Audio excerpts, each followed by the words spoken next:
Are we able to actually put in efforts in anything? Is there really that you have ever given your heart and soul to something? We are talking as if we let effort freely flow through us. And what I am saying would block that flow. Your question assumes as if we effortlessly let effort flow through us, and something being said here is going to block that flow. I want to first question the question itself. Are we really capable of vigorous action? Do you see that happening? We are capable, remember, of effort but not action, and these are two very different things. We put in a lot of effort while ensuring that there is very little action. What do you want, effort or action? What if there is action without too much effort? That's amazing. Please tell. That's what is required. Right? Our stream of energy is blocked by our resistance, our fear, our expectations. Action does not freely happen through us.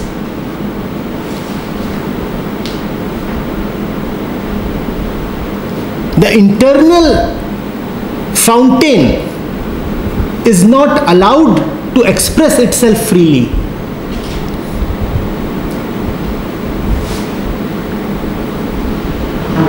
So you require then a lot of motivation, persuasion, that which you call as effort. Yes? To experience freely is to unblock the flow. Then action happens.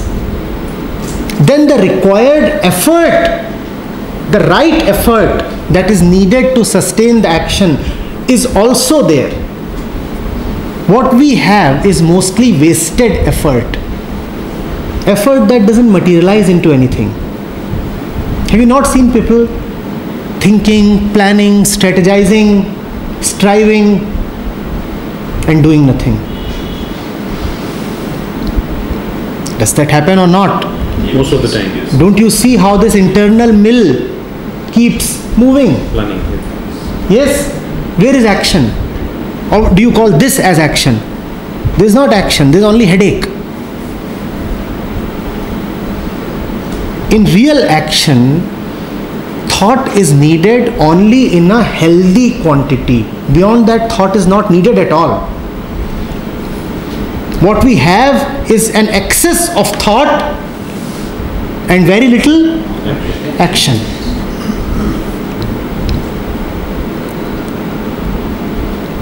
Yes? What is the right motivation that changes this proportion? I mean, I think this is something that everybody is facing and everybody is being disturbed with. Again, if we look at the question itself, are we short of motivations? We already have a bag full of motivations, have we not? Would it help to add another one to this bag? Kindly tell me, are all of us sitting over here not motivated by something, not drawn by something, not attracted by something, not in desire of something? That's what motivation is, right? Motive. To have a goal, to ask for something. So we already have enough of that. Why ask for more? Motivation will lead to effort. We just talked of effortless action. Effortless action is also motiveless action.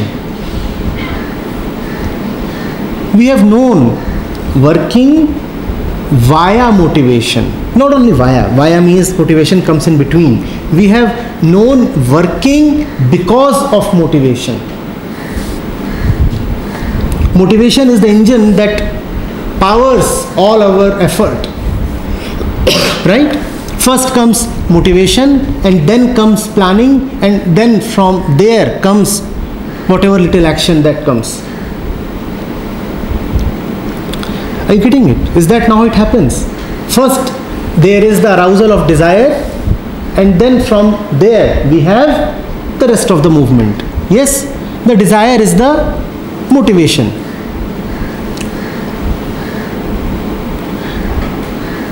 Are we one till here? Yes? Yes. All right. So the desire is the motivation. So it is obvious that you would think that a different quality of action would come from a different quality of desire or different quality of motivation. That's what the internal logic is. Do you see that? We have only known one kind of action that comes from desire, action that comes from goal or motivation. So when the speaker here says that a totally different quality of action is possible, immediately the mind interprets that to mean that a totally different kind of desire is possible, or in the questioner's words, a right kind of motivation is possible. Do you see where the question is coming from? Now, to your credit, you at least thought of a different kind of motivation. Now take one more step and jump. Not only can you have a different kind of motivation, you actually can be motiveless. And that is a different quality of motivation, to be motiveless. And when you are motiveless, there is magic. There is then action without motivation. Then there is action without desire. We cannot conceptualize it, because if you will ask your mind or the set of your experiences, then they will say, how can? If you don't want anything, why are you going to act at all? That would be the little voice that keeps speaking from. It would say, the one who doesn't want anything doesn't do anything. The one who doesn't want to reach doesn't move at all. That's what our common sense says. Does it not? Yes? Yes. No, it is not that way. The one who doesn't want to reach anywhere plays freely. I don't know whether he walks or runs, but he surely dances. Motiveless action is not a desire. Motiveless action is not a fancy. Motiveless action is what we are born for. It is our reality, and unless we live in it, we won't be at peace.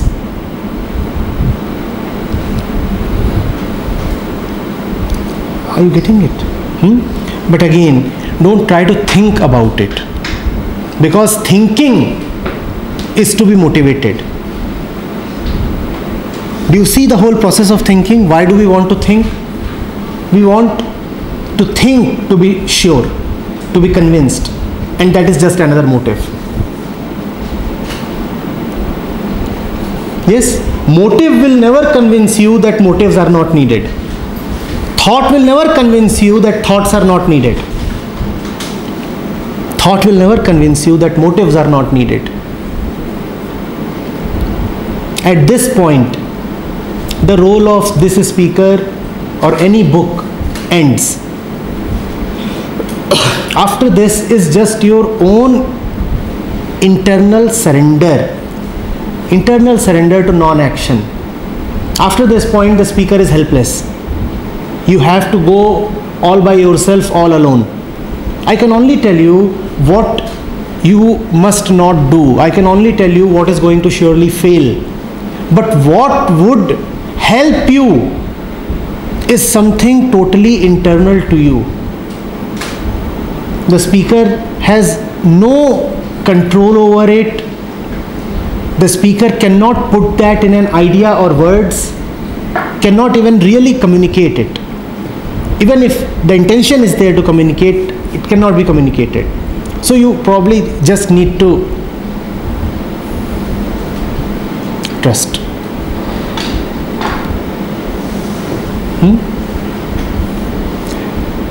Take baby steps. See whether it feels particularly bad to act without motive. Mind will tell you that acting without motive would be boring or probably even devastating. It is not so.